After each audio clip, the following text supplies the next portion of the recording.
Um brinde ao meu pai, que se livrou dessa mulher nojenta que é minha mãe, minha filha disparou, arrancando risadas cruéis dos amigos em volta da mesa de jantar. Todos esperavam meu choro. Mas eu apenas limpei a boca com o guardanapo, impassível, e peguei meu celular. Abri o aplicativo do banco e, com 3 toques, desfiz o futuro que ela tanto exibia. Quando o celular dela vibrou com a notificação de cancelamento, o sangue fugiu do rosto dela. O silêncio foi ensurdecedor. Eu me levantei, sorri e disse a última coisa que ela ouviria de mim. Meu nome é Teresa, tenho 63 anos e durante 38 anos eu acreditei que tinha construído uma família. Eu estava errada. Tudo começou 6 meses atrás, quando minha filha Júlia completou 38 anos. Ela sempre foi meu orgulho, sabe? Formada em administração, casada com o Ricardo, um advogado que parecia decente, 2 filhos lindos, eu ajudei em tudo. Paguei a faculdade dela, dei a entrada no apartamento, cuidei dos netos enquanto ela construía a carreira. Fiz tudo que uma mãe faz por amor. Mas nos últimos 2 anos, alguma coisa mudou. Júlia começou a ficar diferente comigo. Ríspida, impaciente. Eu ligava e ela cortava a conversa. Eu perguntava dos netos e ela dizia que estava ocupada. Quando eu aparecia na casa dela sem avisar, sentia o clima pesado, como se eu fosse um incômodo. No começo, eu tentei entender. Pensei que ela estava estressada com o trabalho, com os filhos. Eu engolia as respostas secas, os olhares de irritação, as visitas cada vez mais raras. Mas uma mãe sente quando algo está errado. E eu sentia. O divórcio do meu ex-marido Antônio aconteceu há 5 anos. Depois de 40 anos juntos, ele simplesmente decidiu que queria outra vida. Conheceu uma mulher 20 anos mais nova no trabalho e me deixou. Foi doloroso, mas eu superei. Dividi os bens, fiquei com a minha casa, minhas economias e toquei a vida em frente. Júlia ficou do meu lado naquela época. Ou pelo menos eu achava que tinha ficado. 3 meses atrás, comecei a notar comentários estranhos.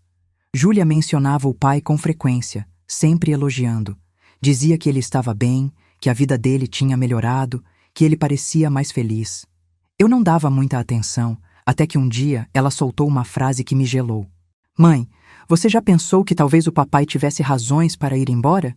Eu fiquei em silêncio. Ela continuou. Não estou dizendo que foi certo, mas às vezes as pessoas sufocam dentro de um casamento. Às vezes elas precisam de liberdade. Liberdade.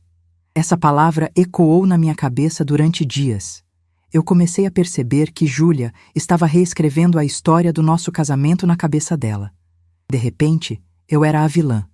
A mulher chata que sufocou o pobre homem durante 40 anos. Mas eu ainda não entendia de onde vinha isso. Até que há 2 meses, uma amiga da minha irmã me contou algo que mudou tudo. Ela tinha visto Júlia e Ricardo almoçando com Antônio e a namorada dele, a Viviane. Todos juntos, rindo, como uma grande família feliz. Meu estômago revirou. Júlia estava se encontrando com o pai e a mulher que destruiu nosso casamento e não tinha me contado nada. Eu liguei para ela imediatamente. Júlia, é verdade que você está se encontrando com seu pai e aquela mulher? Silêncio do outro lado da linha. Mãe, ele é meu pai. Eu tenho direito de ter uma relação com ele. Mas você não me contou nada, porque eu sabia que você ia fazer esse drama todo. Olha só como você está sendo. Você não me controla. Ela desligou na minha cara. Eu fiquei ali, segurando o telefone, sentindo meu coração despedaçar. Não era sobre ela ver o pai. Era sobre as mentiras, sobre me excluir. Sobre me tratar como se eu fosse o problema. Nas semanas seguintes, a situação piorou. Júlia parou de me atender. As mensagens ficavam no visto. Quando eu conseguia falar com ela, o tom era gélido, distante. Ela dizia que eu era dramática, que eu precisava amadurecer, que eu tinha que aceitar que as coisas mudaram. Mas eu ainda não sabia o pior que estava por vir. Há 1 mês, recebi um convite no WhatsApp. Era para o aniversário de casamento de Júlia e Ricardo, 15 anos juntos. Uma festa grande, em um salão chique. Eu fiquei feliz. Pensei que era um sinal de reconciliação. Comprei um vestido novo, um presente caro e fui com o coração cheio de esperança. Quando cheguei ao salão, a primeira coisa que vi foi Antônio. E ao lado dele, Viviane. Os dois estavam na mesa principal, rindo, conversando com Júlia e Ricardo como se fossem família. Meu sangue ferveu, mas eu respirei fundo. Eu não ia fazer escândalo. Eu ia manter a compostura. Me sentei em uma mesa do canto, sozinha. Alguns parentes vieram me cumprimentar, mas a maioria estava na mesa principal, ao redor dos noivos de Antônio e Viviane. Eu me sentia invisível. Durante a festa inteira, Júlia mal olhou para mim. Ricardo também me ignorou. Era como se eu fosse uma estranha naquela festa. E então chegou a hora dos discursos. Ricardo levantou e fez um brinde longo, agradecendo aos sogros, no plural. Ele agradeceu a Antônio pela sabedoria, pela presença, pelo apoio. Não mencionou meu nome uma vez. Nem uma vez. Depois foi a vez de Júlia. Ela pegou a taça de champanhe, olhou para a plateia e começou a falar. Agradeceu aos amigos, aos colegas de trabalho, aos familiares. Agradeceu ao Ricardo pela parceria. E então ela virou para a mesa principal e disse: Eu quero agradecer especialmente ao meu pai, que sempre foi meu exemplo de força e renovação. Papai, você me ensinou que a vida é sobre coragem de fazer escolhas difíceis, sobre ter coragem de buscar a própria felicidade, mesmo quando as pessoas ao seu redor não entendem. Ela pausou. Meu coração acelerou. E então ela continuou, com um sorriso no rosto. E quero agradecer também a Viviane, que trouxe luz para a vida do meu pai, e me mostrou que às vezes as pessoas entram na nossa vida para nos salvar de situações tóxicas. Situações tóxicas. Eu senti o chão desabar debaixo dos meus pés. Algumas pessoas na plateia olharam para mim de soslaio. Outras baixaram os olhos. Júlia ergueu a taça e disse, alto e claro: Um brinde ao meu pai, que se livrou dessa mulher nojenta que é minha mãe. O salão inteiro explodiu em risos. Não eram risadas desconfortáveis. Eram risadas de aprovação, risadas cruéis. Eu olhei ao redor e vi rostos que eu conhecia há anos, primos, tios, amigos da família, todos rindo da humilhação pública da mulher que tinha criado aquela festa, que tinha pago metade daquela celebração. Antônio levantou a taça com um sorriso vitorioso. Viviane também. Ricardo riu e bateu palmas. E Júlia, minha filha, a criança que eu carreguei no ventre, que eu amamentei, que eu criei com todo o meu amor, me encarou com olhos cheios de desprezo. Todos esperavam meu choro. Esperavam que eu saísse correndo, humilhada, destruída. Mas algo dentro de mim se quebrou naquele momento. E quando algo se quebra por completo, às vezes uma nova coisa nasce no lugar. Algo mais frio, mais calculado. Eu não chorei. Limpei a boca calmamente com o guardanapo de tecido. Peguei minha bolsa. Tirei meu celular de dentro dela e, com toda a calma do mundo, desbloqueei a tela. O salão ainda ria. Júlia ainda me olhava com aquele sorriso cruel nos lábios. Abri o aplicativo do meu banco. Aquele banco onde eu tinha 3 contas. A primeira era minha conta pessoal, com minhas economias de 63 anos de vida. A segunda era uma conta conjunta que eu tinha aberto com Júlia anos atrás, quando ela estava começando a vida, para emergências. Eu depositava dinheiro lá regularmente. E a terceira era uma conta poupança que eu tinha aberto no nome dela quando ela nasceu, e que eu alimentei durante 38 anos. Naquela terceira conta tinha R$243 mil. Dinheiro que eu juntei, mês após mês, ano após ano, para garantir que minha filha sempre tivesse um colchão de segurança. Dinheiro que ela sabia que existia. Dinheiro que ela contava para comprar a casa nova que tanto queria. Com 3 toques na tela, eu desfiz a conta poupança e transferi todo o valor para minha conta pessoal. 3 toques. R$243 mil. Sumidos. O celular de Júlia vibrou na mesa principal.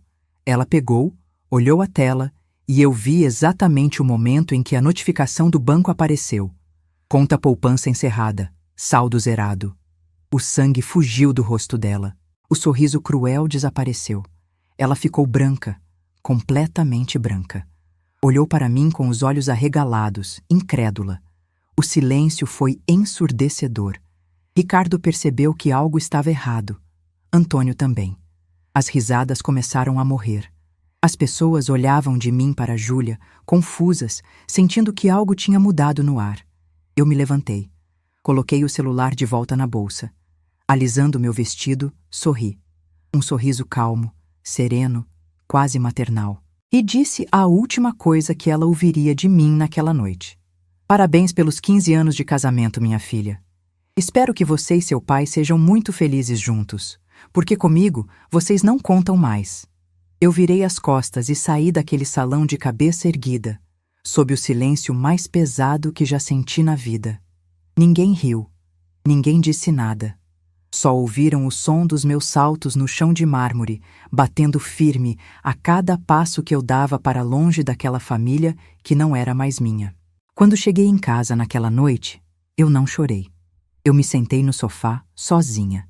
E pela primeira vez em 40 anos, eu senti algo que não sentia há muito tempo. Liberdade. Mas eu ainda não sabia o que estava por vir. Porque no dia seguinte, quando acordei, eu tinha 27 chamadas perdidas de Júlia. E 40 mensagens no WhatsApp. Todas dela. Todas desesperadas. Mãe, você ficou louca? Você não pode fazer isso. Esse dinheiro é meu. Eu vou processar você. Você vai me pagar por isso. Eu li todas as mensagens com calma. Tomei meu café. E então respondi apenas uma coisa. O dinheiro era meu. A conta estava no meu nome. Eu alimentei ela durante 38 anos. E agora eu decidi o que fazer com ele. Você me ensinou ontem que família é sobre escolhas. Eu fiz a minha. Bloqueei o número dela. Mas claro que ela não ia desistir tão fácil. 2 horas depois, Ricardo apareceu na porta da minha casa. Ele tocou a campainha insistentemente. Bateu na porta. Gritou meu nome. Eu não abri. Liguei para a polícia e disse que tinha um homem perturbando minha paz. Eles vieram, conversaram com ele e ele foi embora. Naquela tarde, Antônio me ligou. Eu atendi, curiosa para ouvir o que ele tinha a dizer. Teresa, você precisa devolver esse dinheiro para a Júlia. Isso é coisa de criança. Você está sendo infantil. Eu ri. Pela primeira vez em 5 anos, eu ri na cara do meu ex-marido. Infantil? Eu?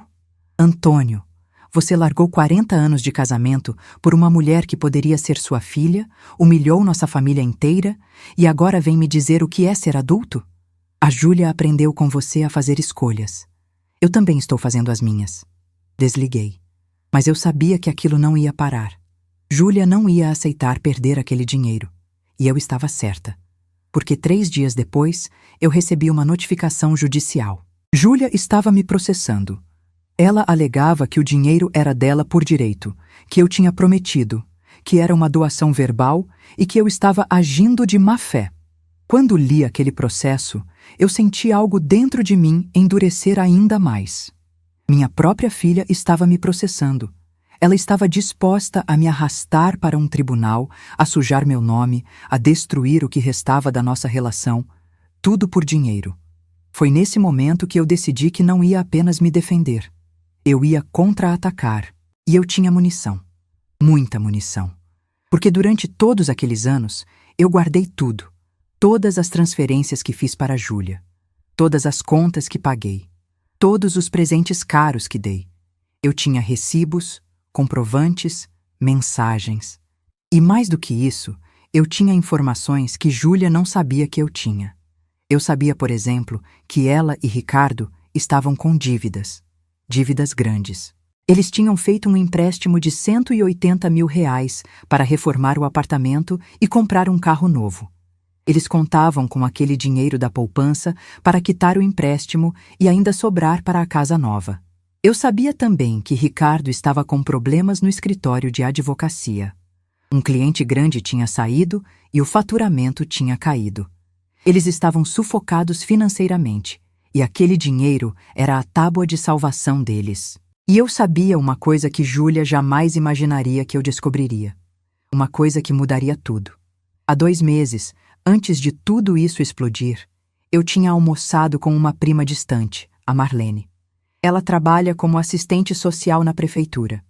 Durante o almoço, ela mencionou casualmente que tinha visto o nome da Júlia em uma lista de beneficiários de um programa de auxílio para famílias de baixa renda. Eu fiquei confusa. Júlia não era de baixa renda. Ela e Ricardo tinham rendimentos bons. Mas Marlene me explicou que, às vezes, as pessoas omitiam informações nas declarações para se qualificar para os programas. Eu pedi para Marlene verificar discretamente. E o que ela descobriu me deixou gelada. Júlia tinha declarado uma renda muito menor do que a real para se qualificar para um programa habitacional. Ela tinha omitido os rendimentos de Ricardo, tinha omitido aluguéis que recebia de um pequeno imóvel que tinham comprado, e tinha recebido um subsídio de R$ 45 mil do governo para a compra de imóvel. Isso era adulteração. Isso era o que o governo chama de obtenção de benefício de forma irregular. Isso podia dar processo.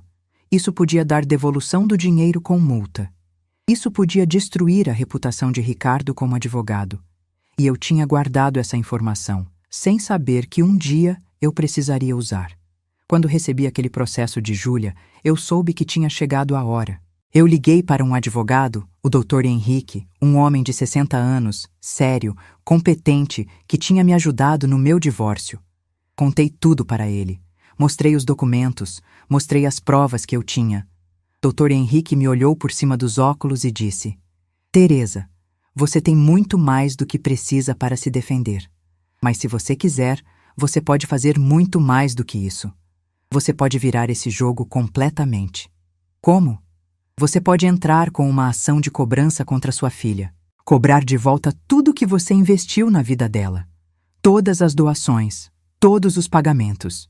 No Brasil, doações podem ser revogadas em caso de ingratidão. E o que ela fez com você na festa, na frente de todos, se encaixa perfeitamente na definição legal de ingratidão. Eu senti meu coração acelerar. E quanto ao benefício do governo? Isso é separado.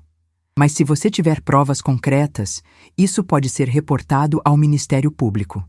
As consequências para ela seriam sérias. Eu respirei fundo. Olhei para aquele processo que minha filha tinha movido contra mim. Olhei para as palavras escritas ali, acusando-me de má-fé, de roubo, de manipulação. Vamos em frente, Dr. Henrique, com tudo. Mas espera. Antes de eu contar o que aconteceu depois, me diz uma coisa. Você acha que eu exagerei? Ou você teria feito a mesma coisa no meu lugar? Deixa aqui embaixo, eu quero saber a sua opinião sincera. Nos dias seguintes, Dr. Henrique e eu trabalhamos como uma máquina. Ele me orientou a juntar absolutamente tudo que eu tinha. Cada comprovante, cada recibo, cada transferência bancária. E eu tinha muita coisa. Durante 38 anos, eu fui uma mãe presente. Mais do que presente. Eu fui a rede de segurança de Júlia em cada fase da vida dela. Quando ela quis fazer faculdade em uma universidade particular cara, eu paguei. R$ 68 mil em mensalidades ao longo de 4 anos e meio. Quando ela se formou e quis fazer uma pós-graduação, eu paguei também. Mais R$ 22 mil. Quando ela casou, eu dei a entrada no apartamento. R$ 110 mil. Quando os netos nasceram, eu comprei o enxoval completo, paguei a enfermeira particular, dei o berço importado, o carrinho de luxo. Mais R$ 15 mil. Quando Júlia quis abrir a primeira empresa, uma lojinha de roupas que faliu em 8 meses, eu investi. R$ 30 mil que nunca voltaram. Quando ela e Ricardo quiseram fazer aquela viagem para a Europa para comemorar 10 anos de casados, eu paguei metade. R$ 18 mil. Eu somei tudo. Com juros e correção monetária, o valor total que eu tinha investido na vida de Júlia chegava a R$ 437 mil. R$ 437 mil que eu tinha dado de coração aberto, sem esperar nada em troca. Mas agora, com ela me processando, com ela me chamando de nojenta na frente de todo mundo, esse dinheiro tinha se transformado em uma dívida. Uma dívida legal. Dr. Henrique preparou uma contestação ao processo de Júlia e, junto, uma reconvenção. É um termo jurídico que significa que eu não estava apenas me defendendo, eu estava contra-atacando no mesmo processo. Eu estava cobrando tudo de volta, com base no artigo do Código Civil que permite revogar doações em caso de ingratidão. E ingratidão, segundo a lei, inclui ofensas graves à honra do doador. Chamar a própria mãe de nojenta em público, na frente de dezenas de pessoas, se encaixava perfeitamente. Mas Dr. Henrique foi além. Ele conseguiu juntar testemunhas, pessoas que estavam na festa e que ficaram chocadas com o que Júlia fez. 3 primas minhas aceitaram dar depoimento. Elas descreveram a cena, o tom de voz de Júlia, as risadas, a humilhação pública. Uma delas até tinha gravado um vídeo de 15 segundos, onde dava para ouvir claramente a voz da Júlia dizendo aquelas palavras. Um brinde ao meu pai, que se livrou dessa mulher nojenta que é minha mãe. Quando ouvi aquele vídeo de novo, no escritório do Dr. Henrique, eu senti uma dor física no peito. Mas ao mesmo tempo, eu senti uma clareza absoluta. Não havia volta. Não havia reconciliação possível.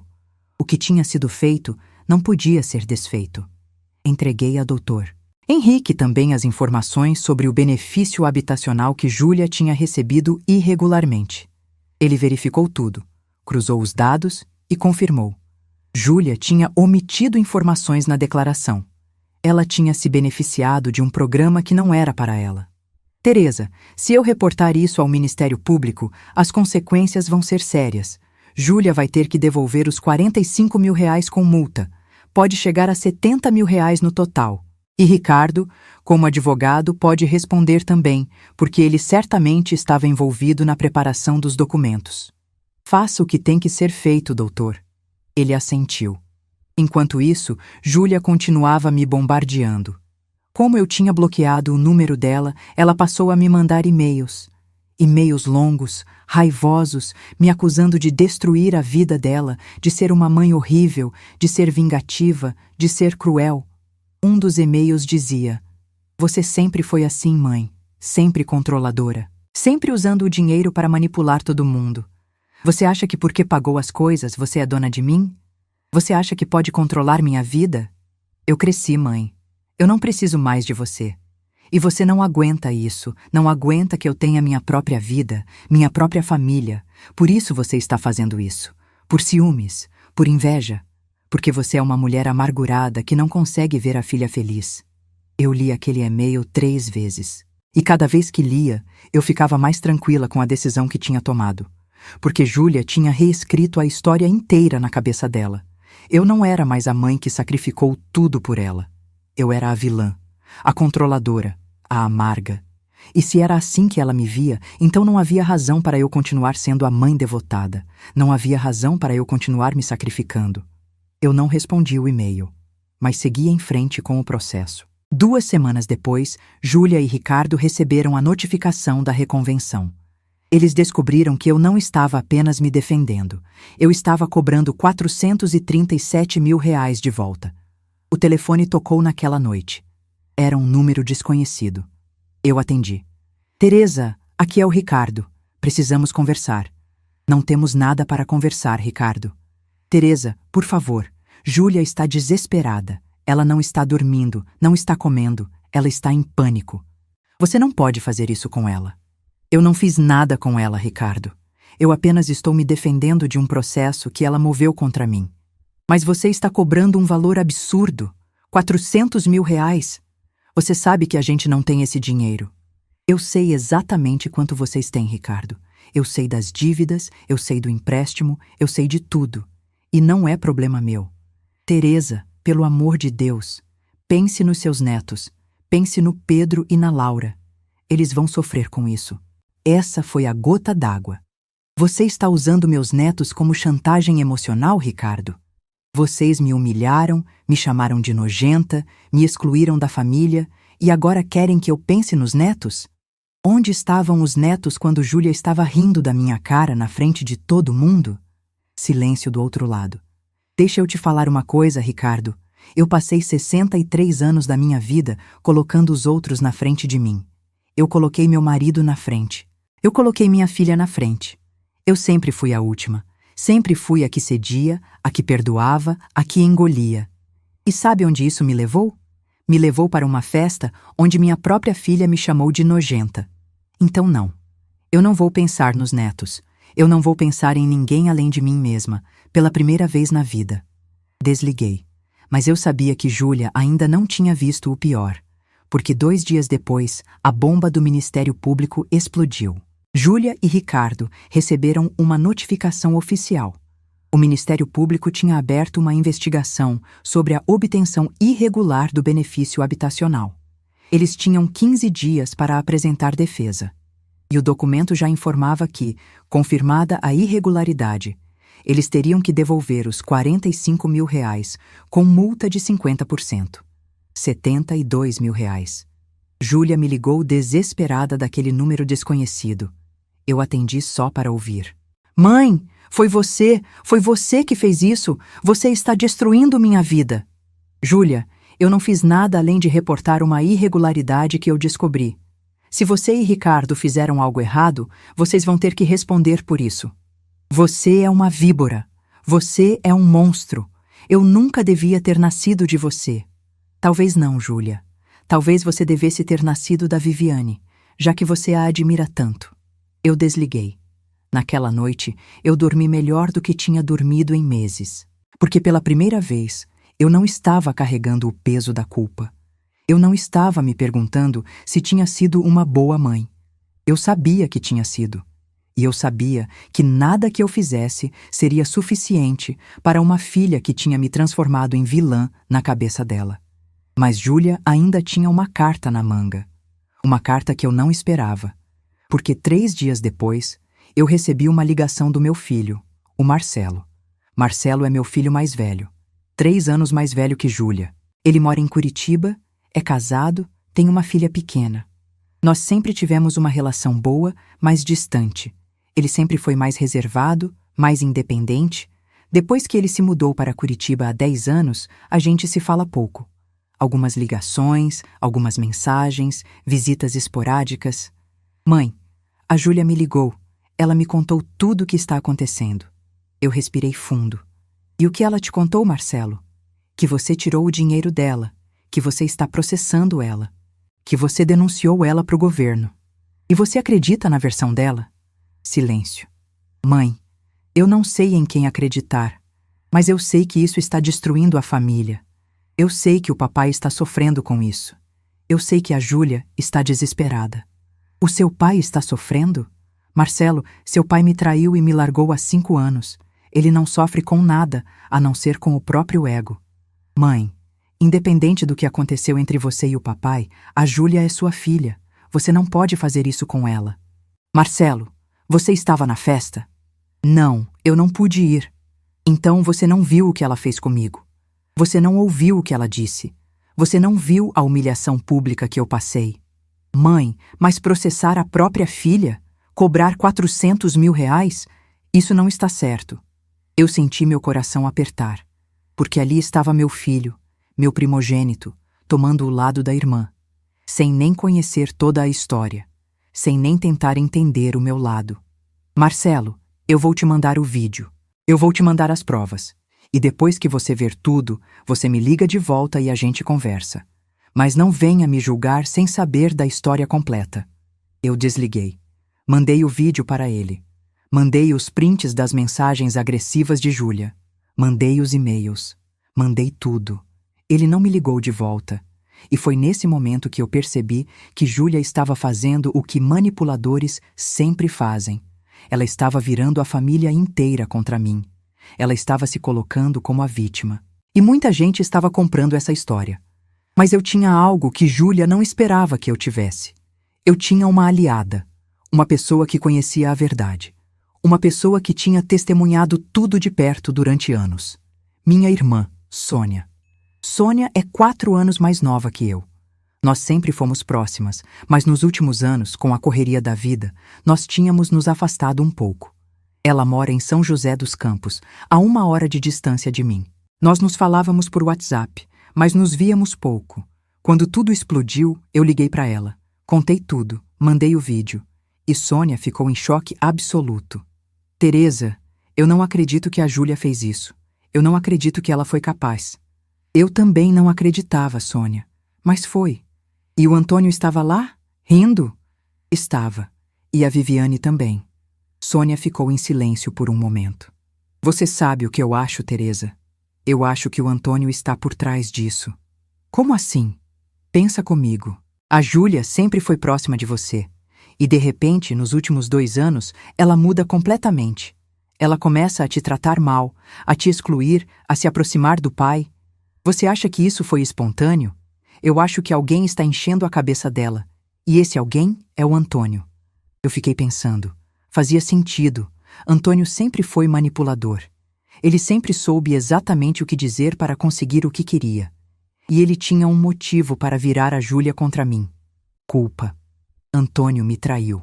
Ele destruiu uma família de 40 anos. Ele machucou profundamente nossa filha na época. Mas agora, com o tempo, ele estava reescrevendo a história. Ele estava se pintando como a vítima, como o homem que finalmente encontrou a felicidade. E para isso funcionar, ele precisava que eu fosse a vilã. E Júlia, que sempre idolatrou o pai, comprou essa narrativa. Sônia, mesmo que seja verdade, o que eu posso fazer? O estrago já está feito. Você pode parar de se defender sozinha, Teresa. Você precisa de testemunhas. Você precisa de pessoas que contem a verdade. E eu vou ser uma delas. Sônia veio para São Paulo no dia seguinte. Ela foi direto para o escritório do Dr. Henrique e deu um depoimento completo. Ela contou como ela tinha visto eu me sacrificar pela Júlia durante anos. Como eu tinha aberto mão de coisas para mim para dar para minha filha. Como eu tinha sido uma mãe dedicada, presente, amorosa. E ela contou também sobre as mudanças que tinha observado em Júlia. Como ela tinha começado a falar mal de mim nas reuniões de família. Como ela tinha defendido o Antônio. Como ela tinha dito certa vez que eu tinha sido sufocante com o pai. Dr. Henrique incluiu o depoimento de Sônia no processo. E então, ele me deu uma notícia que mudou tudo. Teresa, eu consegui uma audiência de conciliação. Vai ser daqui a 2 semanas. Você, Júlia e Ricardo vão sentar com o juiz e tentar chegar a um acordo. Meu coração disparou. Eu não quero acordo, doutor. Eu sei, mas a audiência é obrigatória. E pode ser uma oportunidade. Oportunidade para quê? Para você olhar sua filha nos olhos, na frente de um juiz, e dizer tudo o que você precisa dizer. Sem gritos, sem interrupções, só a verdade. Eu pensei por um momento. Está bem, vamos. Nas 2 semanas seguintes, eu me preparei. Eu ensaiei o que ia dizer. Eu juntei forças, porque eu sabia que aquela audiência seria o confronto definitivo. Ali, eu ia olhar para a minha filha e dizer tudo o que estava entalado na minha garganta. E então, o dia chegou. Era uma quinta-feira de manhã. Eu cheguei ao fórum às 8h30. Dr. Henrique já estava lá, esperando. Ele me cumprimentou com um aceno de cabeça e disse: "Você está pronta?" "Estou." Entramos na sala de audiências. Era uma sala pequena, com uma mesa grande no centro.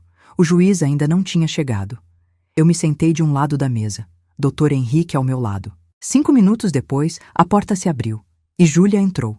Eu não a via pessoalmente desde a festa. Fazia mais de um mês. Ela estava diferente, mais magra, com olheiras profundas, o cabelo preso de qualquer jeito. Ela me olhou com uma mistura de raiva e desespero. Ricardo entrou logo atrás dela. Ele também estava com uma aparência cansada, derrotada. O advogado deles, um homem mais jovem que eu não conhecia, fechou a porta. Ficamos ali, em silêncio, esperando o juiz. O clima era sufocante. Júlia me encarava. Eu segurava o olhar dela, sem desviar. Então, o juiz entrou. Um homem de uns 50 anos, cabelos grisalhos, expressão séria. Ele se sentou, ajeitou os óculos e olhou para todos nós. "Bom dia. Essa é uma audiência de conciliação no processo número tal. Dona Teresa de um lado, Júlia e Ricardo do outro. Antes de começarmos, eu quero deixar claro que estamos aqui para tentar um acordo. Não é hora de brigar, é hora de conversar. Entendido?" Todos concordaram. "Muito bem. Então vamos começar. Dona Júlia, a senhora moveu um processo contra sua mãe, alegando que ela retirou indevidamente um valor de uma conta poupança.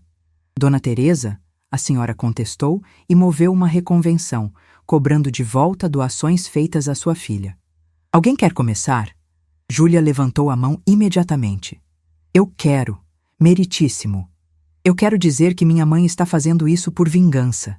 Ela não aceita que eu tenha uma relação com meu pai. Ela não aceita que eu seja feliz. E por isso, ela está tentando me destruir financeiramente."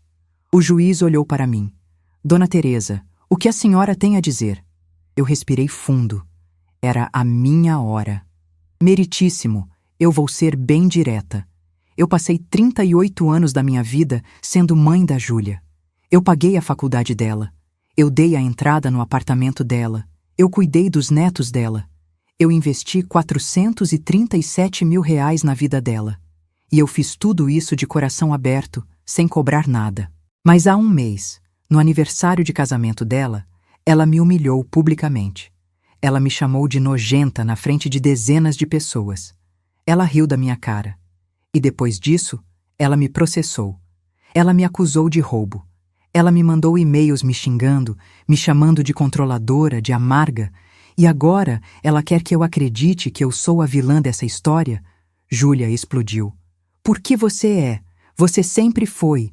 Você usou o dinheiro para me controlar a vida inteira. O juiz bateu na mesa. Silêncio! Ninguém vai gritar aqui. Dona Júlia, a senhora terá sua vez de falar.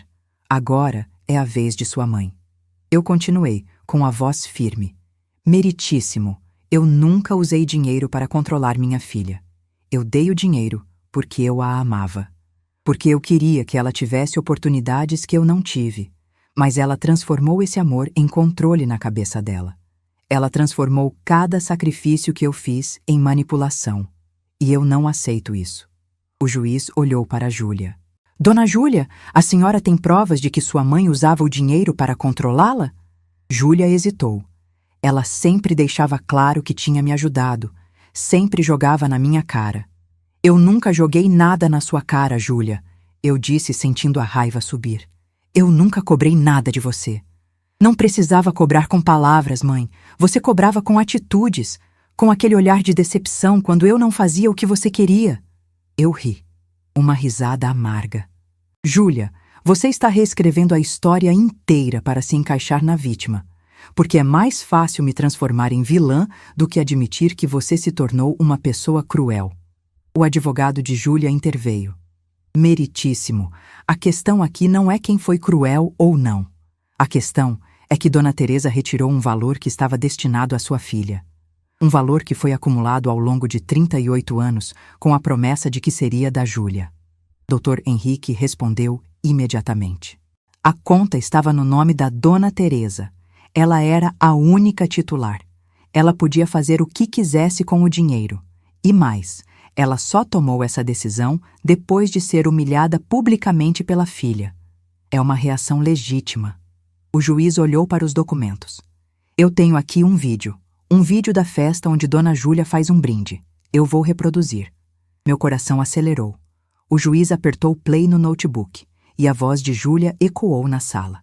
Um brinde ao meu pai que se livrou dessa mulher nojenta que é minha mãe. O som das risadas preencheu o silêncio. Júlia baixou a cabeça. Ricardo colocou a mão no rosto. O juiz pausou o vídeo.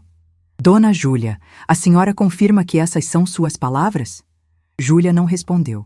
Dona Júlia, eu perguntei se a senhora confirma. Eu confirmo, ela disse baixinho. E a senhora consegue entender por que sua mãe se sentiu ofendida? Júlia olhou para mim com raiva. Eu estava com raiva. Eu falei sem pensar. Sem pensar? Eu disse, sentindo as lágrimas chegarem. Júlia, você ensaiou aquilo. Você preparou aquele brinde. Você olhou para mim e disse aquelas palavras com toda a intenção de me machucar. Não venha dizer que foi sem pensar. Júlia começou a chorar. Você não entende, mãe. Você não entende o que eu passei. Você não entende como foi crescer com você me sufocando, me controlando, me fazendo sentir que eu nunca era boa o suficiente. Eu nunca fiz isso! Eu gritei, perdendo a compostura. Eu sempre te apoiei, eu sempre te amei, e você transformou tudo isso em algo horrível na sua cabeça porque seu pai te convenceu disso. O juiz bateu na mesa de novo. Silêncio, as duas. Eu respirei fundo, tentando me controlar. As lágrimas desciam pelo meu rosto, mas eu não me importava. O juiz olhou para Júlia. Dona Júlia, eu vou ser franco com a senhora. O que a senhora fez foi grave. Humilhar a própria mãe publicamente é algo que a lei brasileira considera como ingratidão. E ingratidão é motivo legal para a revogação de doações. Sua mãe tem base legal para cobrar de volta tudo que ela investiu na sua vida. Júlia soluçou. Mas eu não tenho esse dinheiro. Eu não tenho 400 mil reais. E eu não tenho mais dignidade, Júlia, eu disse com a voz quebrada. Você me tirou isso na frente de todo mundo, então a gente está quites. O juiz suspirou. Eu vou propor um acordo. Dona Teresa devolve metade do valor da poupança para Dona Júlia, 120 mil reais. E, em troca, Dona Júlia desiste do processo e se compromete a pagar, de forma parcelada, 200 mil reais para a mãe, referente às doações. Eu olhei para Dr. Henrique. Ele murmurou. É um acordo razoável. Você recebe parte do que investiu e ela desiste de te processar. Eu olhei para Júlia. Ela estava arrasada, chorando, tremendo. Parte de mim, a parte que ainda era mãe, quis ceder. Quis aceitar o acordo, perdoar, seguir em frente, mas então eu lembrei da risada dela, do olhar de desprezo, das palavras cruéis, e eu lembrei que ela não tinha pedido desculpas. Nem uma vez. Não, eu disse. O juiz olhou para mim surpreso. Como não? Eu não aceito o acordo. Dona Teresa, a senhora está abrindo mão de receber 120 mil reais. Eu sei, mas eu também não vou devolver nada para ela. E eu vou continuar com a reconvenção. Eu quero que isso vá a julgamento. Júlia me olhou com desespero. Mãe, por favor, eu vou perder tudo. A gente vai perder o apartamento. A gente tem dívidas. Por favor. Eu segurei o olhar dela. Você deveria ter pensado nisso antes de me chamar de nojenta. E eu me levantei e saí da sala. Nas semanas seguintes, a guerra se intensificou. Júlia e Ricardo ficaram desesperados. Eles sabiam que se o processo fosse a julgamento, eles podiam perder. E mais do que isso, eles tinham agora a investigação do Ministério Público sobre o benefício habitacional. E foi aí que eles começaram a jogar sujo. Muito sujo. 3 dias depois da audiência, eu recebi uma ligação de Marcelo. Ele estava nervoso. Mãe, a Júlia me ligou. Ela disse que você está tendo uns surtos, que você está confusa, agressiva. Ela disse que está preocupada com a sua saúde mental. Eu gelei. Marcelo, eu não estou tendo surto nenhum. Eu estou perfeitamente bem. Ela disse que você está obcecada com vingança, que você não está dormindo, que você está emagrecendo. Mãe, eu estou preocupado. Marcelo, isso é manipulação. Júlia está tentando me pintar como louca para invalidar tudo o que eu estou fazendo. Mas, mãe, você realmente está bem? Eu respirei fundo. Marcelo, eu estou bem. Eu estou lúcida. Eu sei exatamente o que estou fazendo. E não sou eu quem está desesperada. É sua irmã. Ele ficou em silêncio. Mãe, eu não sei mais o que pensar. Essa situação está me deixando louco. Então não pense. Fica neutro, mas não deixa a Júlia te manipular. Ele desligou sem se despedir. Mas a estratégia de Júlia não parou por aí. 2 dias depois, eu descobri que ela tinha ido até o prédio onde eu moro e tinha conversado com a síndica. Ela disse que estava preocupada comigo, que eu estava sozinha, que eu podia estar com problemas de saúde. A síndica, Dona Marlene, me ligou para perguntar se eu estava bem. Eu expliquei toda a situação. Dona Marlene ficou indignada. Que absurdo, Teresa. Sua filha está tentando te desacreditar. Isso é muito sério. Eu sei, Marlene, e eu vou me proteger. Liguei para Dr. Henrique e contei tudo. Ele ficou preocupado. Teresa, isso é uma tática comum em processos familiares. Tentar desacreditar o outro lado, alegando problemas mentais. Você precisa se blindar. Eu recomendo que você faça uma avaliação psicológica completa, com um psiquiatra renomado, para ter um laudo que prove que você está mentalmente sã. No dia seguinte, eu procurei uma psiquiatra, a doutora Fernanda. Expliquei toda a situação. Ela fez uma avaliação completa comigo. Testes, entrevistas, análises. E no final, ela emitiu um laudo. Paciente apresenta plena capacidade cognitiva, emocional e mental. Não há sinais de transtornos psicológicos, demências ou qualquer comprometimento que possa afetar seu discernimento. Paciente demonstra estar em processo de luto familiar e tomada de decisões racionais em resposta a conflito interpessoal. Entreguei o laudo para Dr. Henrique. Ele sorriu. Perfeito. Agora eles não têm como te atacar por esse lado. Mas Júlia ainda tinha outra carta. E essa foi a mais cruel de todas. Uma semana depois, eu recebi uma notificação. Júlia estava entrando com um pedido de interdição parcial contra mim.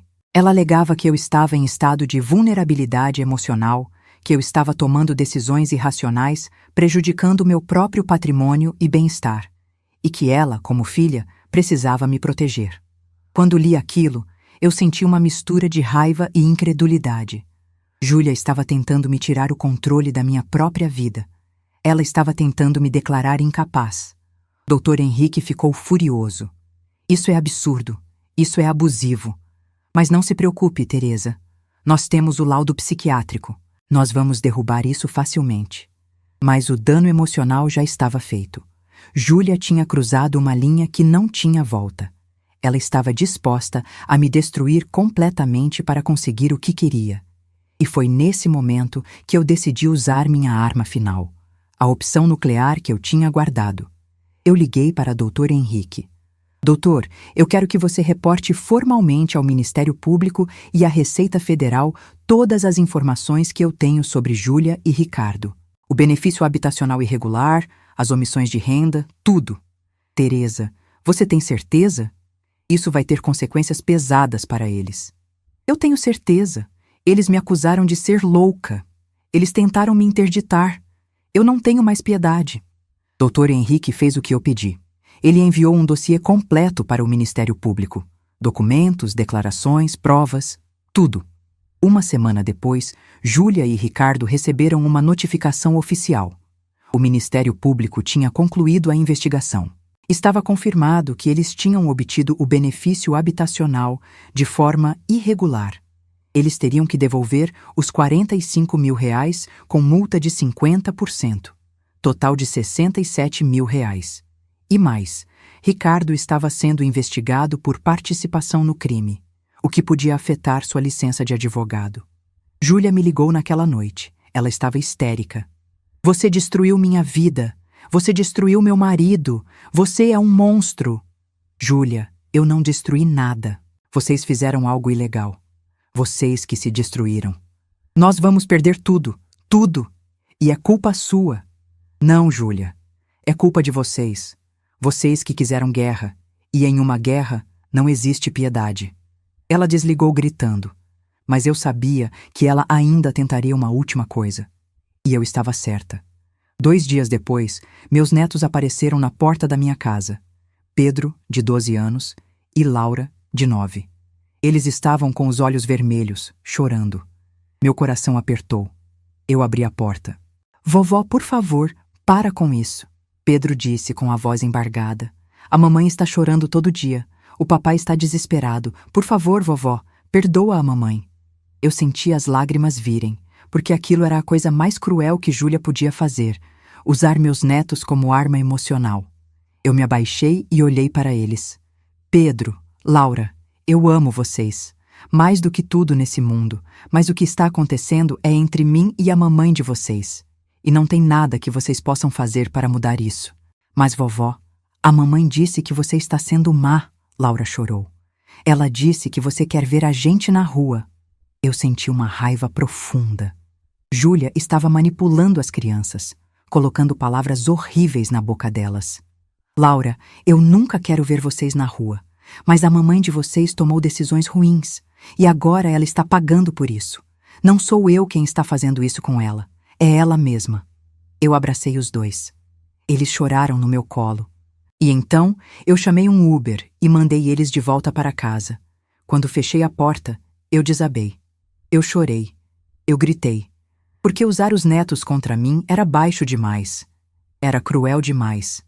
Mas mesmo assim, eu não voltei atrás. Porque eu sabia que se eu cedesse agora, Júlia ia aprender que podia me manipular para sempre. Que podia me machucar e depois usar os netos como escudo.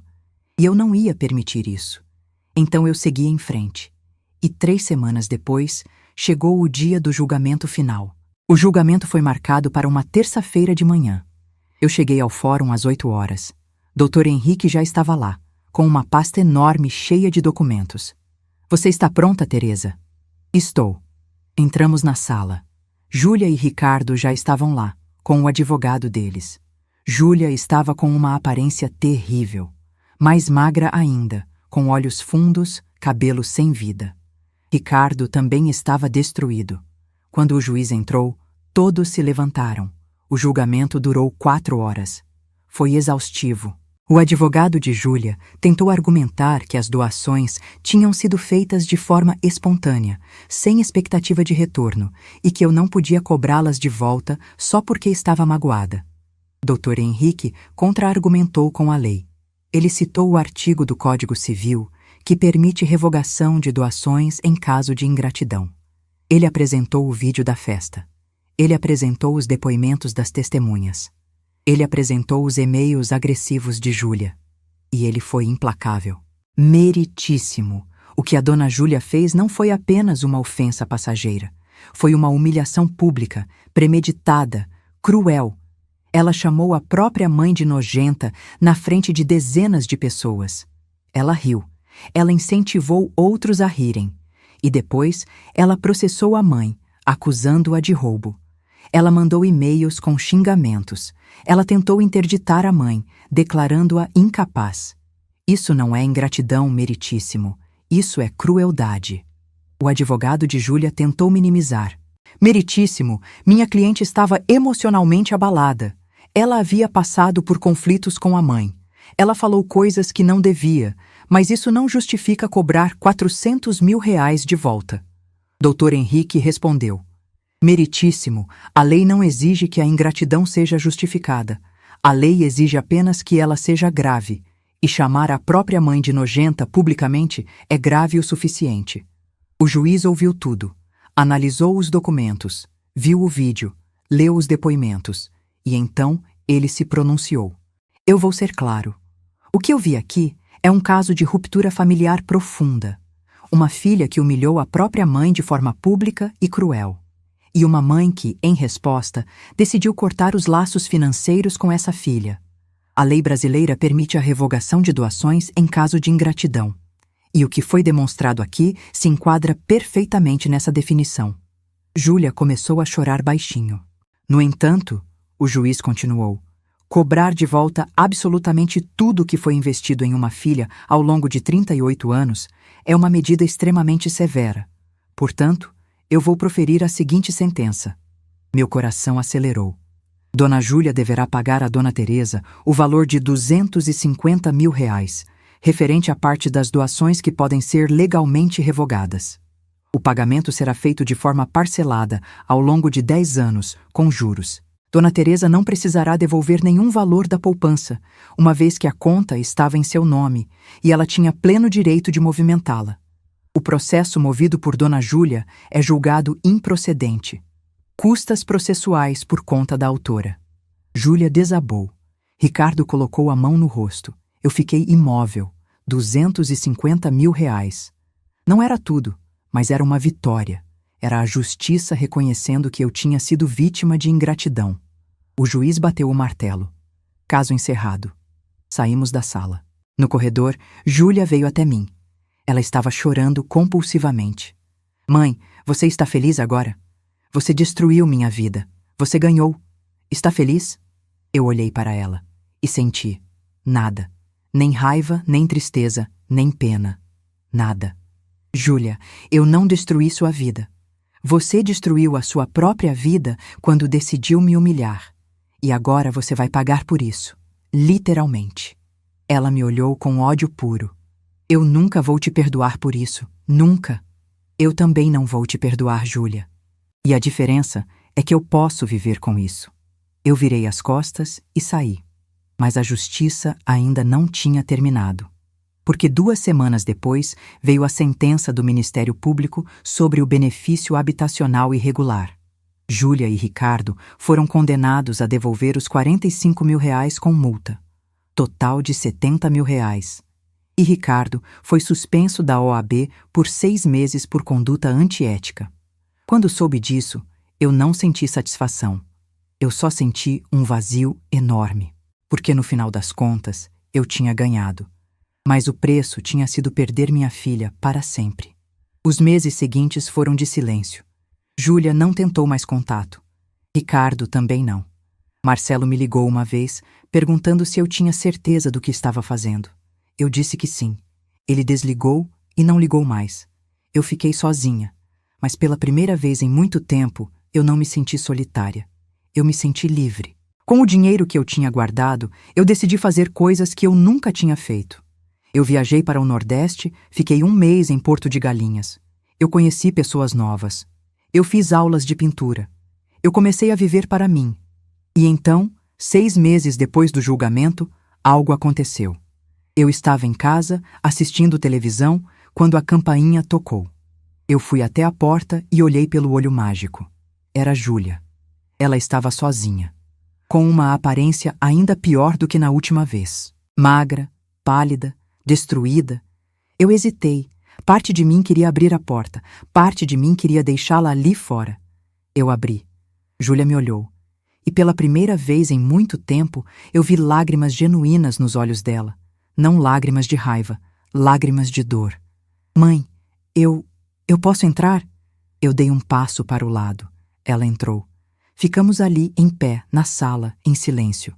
Mãe, eu perdi tudo, ela disse com a voz quebrada. Ricardo perdeu a licença. A gente teve que vender o apartamento para pagar as dívidas. A gente está morando em um lugar pequeno, longe. As crianças tiveram que mudar de escola. A gente não tem mais nada. Eu não disse nada. E eu sei que a culpa é minha. Eu sei que eu fui horrível com você. Eu sei que eu te machuquei de um jeito que não tem volta. Mas eu vim aqui porque eu não sei mais o que fazer. Eu não sei como recomeçar. Ela começou a chorar. Mãe, eu sei que você não vai me perdoar. Eu sei que eu não mereço perdão. Mas eu só queria dizer que eu sinto muito. Eu sinto muito por tudo. Eu respirei fundo. E então eu disse o que precisava dizer. Júlia, durante 38 anos eu fui sua mãe. Eu te amei mais do que amei a mim mesma. Eu me sacrifiquei. Eu te coloquei em primeiro lugar sempre. E você transformou tudo isso em algo ruim. Você me chamou de nojenta. Você riu da minha cara. Você tentou me destruir. Ela baixou a cabeça. E agora você vem aqui dizer que sente muito. Mas sabe o que eu aprendi, Júlia? Eu aprendi que pedir desculpas não apaga o que foi feito. Não devolve a dignidade que foi tirada. Não cura as feridas que foram abertas. Eu sei, mãe. Eu sei. Você perguntou se eu posso te perdoar. E a resposta é não. Não posso. Não porque eu sou cruel, mas porque o que você fez comigo matou algo dentro de mim. Matou a mãe que eu era. E agora eu sou outra pessoa. Uma pessoa que aprendeu a se colocar em primeiro lugar. Júlia soluçou. Então não tem volta? Não tem jeito de a gente se reconectar? Eu olhei para ela e senti uma tristeza profunda, porque ela era minha filha, e parte de mim sempre ia amá-la. Mas a maior parte de mim não conseguia mais confiar nela. Júlia, você pode reconstruir sua vida. Você pode aprender com seus erros. Você pode ser uma pessoa melhor. Mas eu não vou estar lá para ver isso, porque eu já dei tudo o que eu tinha para dar. E agora, eu preciso viver para mim. Ela ficou em silêncio por um longo tempo. Então, ela assentiu. Eu entendo. Ela se virou para sair. Mas antes de abrir a porta, ela olhou para trás. Mãe, mesmo com tudo o que aconteceu, eu ainda te amo. Eu senti as lágrimas virem, mas eu segurei. Eu também te amo, Júlia. Mas amor não é suficiente. Nunca foi. Ela saiu. E eu fechei a porta. Naquela noite, eu chorei. Eu chorei por tudo que foi perdido. Eu chorei pela filha que eu perdi. Eu chorei pela família que não existia mais. Mas no dia seguinte, eu acordei. E eu continuei vivendo. Porque eu aprendi uma lição que demorou 63 anos para aprender. Eu aprendi que a gente não pode se sacrificar eternamente por pessoas que não valorizam nossos sacrifícios. Eu aprendi que amor próprio não é egoísmo, é sobrevivência. E eu aprendi que, às vezes, para renascer, a gente precisa deixar morrer tudo que nos prendia. Hoje, eu vivo sozinha. Mas eu não me sinto sozinha. Eu viajo, eu pinto, eu leio, eu tenho amigas, eu tenho uma vida. E se um dia meus netos quiserem me procurar, eu vou estar aqui. Mas Júlia não. A porta para ela está fechada. Não por vingança, mas por amor próprio. Porque uma mãe pode amar uma filha para sempre, mas uma mulher também precisa amar a si mesma. E durante 63 anos eu esqueci disso. Agora eu não esqueço mais. E você? O que você teria feito no meu lugar? Teria perdoado ou seguido em frente sozinha? Deixa aqui embaixo nos comentários a sua opinião. Eu leio todos. E se você gostou dessa história, se inscreve no canal e ativa o sininho para não perder as próximas. Tem uma história incrível te esperando aqui do lado que você precisa ouvir. É só clicar.